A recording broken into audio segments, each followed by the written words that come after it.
नमस्ते, मैं हूं दिग्विजय सिंह और आप देख रहे हैं न्यूज पथ भारत। भरत भूषण तिवारी नाम सुन लिया होगा आपने। बिहार के भोजपुर के बिलोटी गांव के भरत भूषण तिवारी अब इस दुनिया में नहीं है।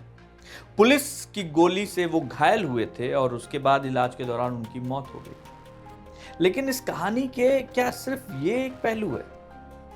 भरत तिवारी कोई हिस्ट्री शीटर नहीं थे, कोई हत्या डकैती या आपराधिक गिरोह का कोई मामला उनसे नहीं जुड़ा हुआ था।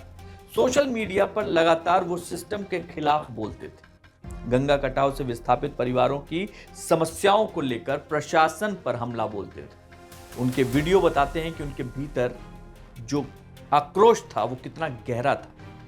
लेकिन सच में आक्रोश इतना गहरा है कि कानून अपने हाथ में ले लिया जाए।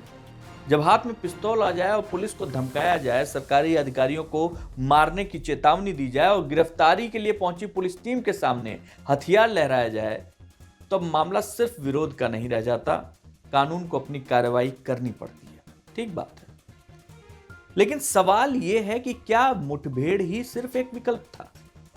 क्या हालात को संभालने के लिए वरिष्ठ अधिकारियों की भूमिका और सक्रिय हो सकती थी?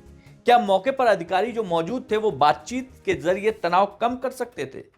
क्या भरत तिवारी जैसे व्यक्ति जो पेशेवर अपराधी नहीं थे, उन्हें जिंदा गिरफ्तार नहीं किया जा सकता था? देश में बदलाव आके रहेगा, समझा तुम सब? मैं एक अकेला, ये पूरा प्रशासन साथ में। हाँ, गोलियां कम है मेरे पास और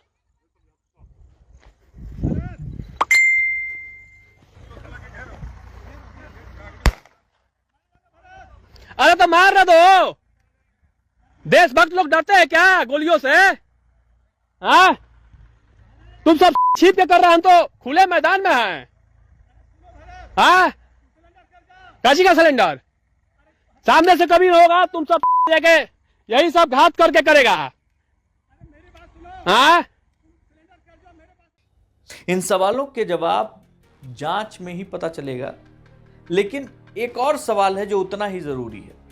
जिस विस्थापन को, कटाव को, पुनर्निर्वास की समस्याओं को लेकर भरत तिवारी लगातार आवाज उठा रहे थे, क्या उन मुद्दों की भी गंभीरता से जांच होगी? उन परिवारों की पीड़ा को सुना जाएगा जो सालों से पुनर्वास की प्रतीक्षा कर रहे हैं? एक मां ने, एक बाप ने अपना बेटा खो दिया। पुलिस ने कहा कि चुनौती थी कानून को। दूसरी तरफ कुछ लोग उसे सिस्टम से लड़ने वाला क्रांतिकारी घोषित कर दे रहे हैं। सच्चाई इन सब के बीच में कहीं है। भरत तिवारी की मौत पर बहस होगी और होनी भी चाहिए, लेकिन उससे भी बड़ी बहस उन परिस्थितियों की होनी चाहिए जिसमें एक युवक इस मुकाम तक पहुंच गया जहां उसके हाथ में संविधान की जगह बंदूक थी। और एक बात, एनकाउंटर कहा गया इसे। एनकाउंटर तब होता है जब फायरिंग दोनों तरफ से होती है। यहां पे लाइव वीडियो में उसने अपनी पिस्तौल सामने की तरफ फेंक दी थी और समर्पण कर दिया था। इसके बावजूद भरत को गोली लगी और उनकी जान चली गई। पैर में गोली मारी गई थी, ऐसा बताया गया।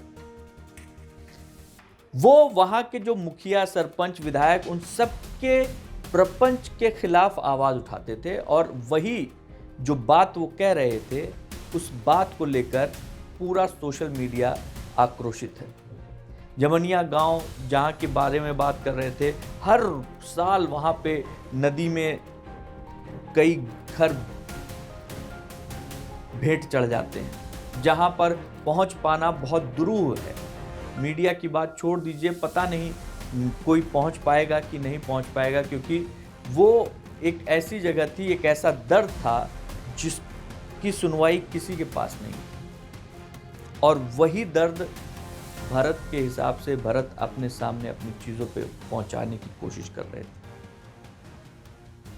इस पूरी खबर पर आपकी प्रतिक्रिया का इंतजार रहेगा। जय हिंद।